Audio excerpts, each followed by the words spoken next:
Pinal County Sheriff, congressional candidate for Arizona. Sheriff Mark Lamb. Sheriff, nice to see you here today. Good to see you too, Steve.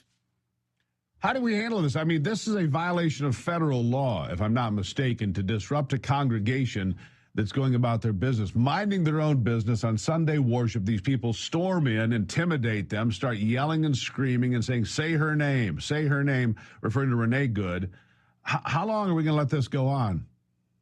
Well, we shouldn't have let it go on at all. But Don Lemon doesn't even understand the Constitution. The very first thing in the First Amendment of the Constitution is the right to the freedom of religion.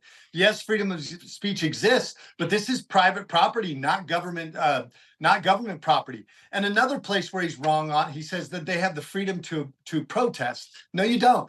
It is the right, you have the freedom to peaceably assemble, to petition your government to redress grievances. That's not what's going on here. They went in and disrupted a church service and violated their civil rights. And under the Ku Klux Klan Act, which is better known as the Civil Rights Act, but also the Ku Klux Klan Act of 1871, ironically, Don Lemon is violating that. And it says that even if you are a private citizen, which Don and those other people are, they cannot conspire intentionally or unintentionally to impede on somebody's civil rights, which would include your right to freedom of religion. So Don, on so many levels, doesn't even know what he's talking about. And then he breaks the law, comes in here, violates people's civil rights. But this is large in part, Steve, and I'm sorry to go on so long, this is the causation of failed leadership from Jacob Frey and Governor Walz, who won't say to the people, folks, stop obstructing our federal law enforcement while they're doing their job. And they get emboldened, and then they do things like this that go into somebody's church and impede it. These are godless people. They don't care about impeding on somebody's religious rights, but the law says otherwise. Yeah, there are several acts, by the way, that protect churches from being attacked. And the other thing that Don Lemon doesn't understand is some of these other folks that were in there, and this is why they've opened a federal Department of Justice investigation. You can't just storm onto private property and say, I'm protecting my freedom of speech. It doesn't work that way. You can't storm into my house and start telling me it's freedom of speech. It doesn't work that way, Sheriff. You want to demonstrate in the public square peaceably? That's fine. Peaceably is what it says in the First Amendment. What they're doing here is aggravated. And I just have to wonder, honestly, about the mental health and well-being of some of these folks. They don't have any idea, half of them or more, of what they're screaming about or what they're advocating or anything else.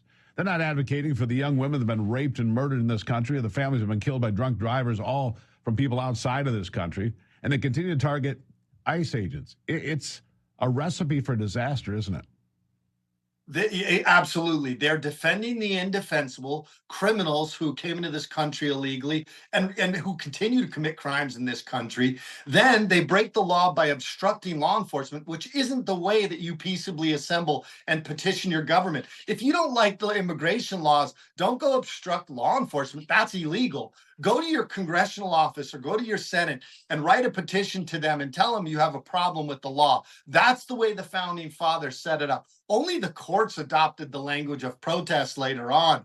But even then, they said it has to be done with peace. If it's outside of that, if it's violent in any way, then you are breaking the law. So this is dangerous when we don't enforce constitutional law and we don't enforce the law. You start to get lawlessness, and eventually the good people are going to say, we've had enough, and we're going to put a stop to it because you, the government, can't. Absolutely true. Look, we have to put an end to this. Now, I don't know if the Insurrection Act should be used at this point. Look, that's what they want. If Donald Trump issues the Insurrection Act, then they can scream, see, he's a dictator, and that's what they'll go with. But what they really want, and I think this is true, Mark, they want Kent State all over again. They want somebody to make a mistake and somebody to get killed that, really wasn't doing anything particularly wrong. So they can say, look, they are Nazis. They are the Gestapo. They're this, they're that, they're everything else. They create the chaos with the hope of creating something much worse that they can hang their hat on. And that's why it has to be stopped. Now, what are your thoughts on the Insurrection Act? Well, look, the Insurrection Act exists for situations like this where state government fails, where they put politics in front of people, where they fail to protect people's lives and property, which is what their job is.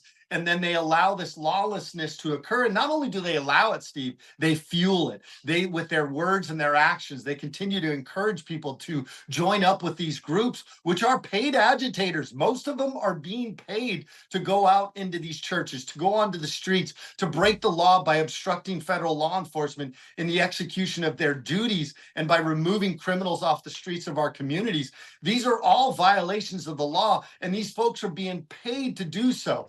The only reason they're not being held accountable is the federal law enforcement doesn't have the resources to go and arrest every single one of them that are breaking the law. So they believe that they're not breaking the law. The reality is, when you are obstructing law enforcement in their duties, or you are concealing, harboring, shielding people in this country illegally, you are breaking the law, and it is criminal law. Yeah, last quick question. Got to stop.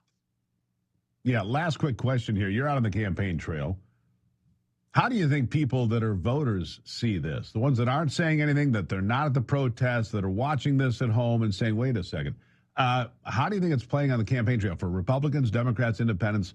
Real quick, last word to you. On the campaign trail, people want to see people removed that came into this country illegally. They don't like the lawlessness they're seeing from the left. And furthermore, two publications, Arizona Capital Times, 12 News, both liberal publications, posted about ICE being in our communities, especially in Pinal County, where I was the sheriff. And the comments were 99% pro-law enforcement, pro-ICE, pro-removal of people in this country illegally. And those are on liberal platforms. So the narrative is not the way they want it to be, but they control it on a national level. But the regular, everyday American wants to see the work that President Trump is doing. They support law enforcement, and they want these people to stop obstructing and putting their lives and the lives of our federal law enforcement at risk. I agree. Sheriff, always good to see you. Thank you for being here today.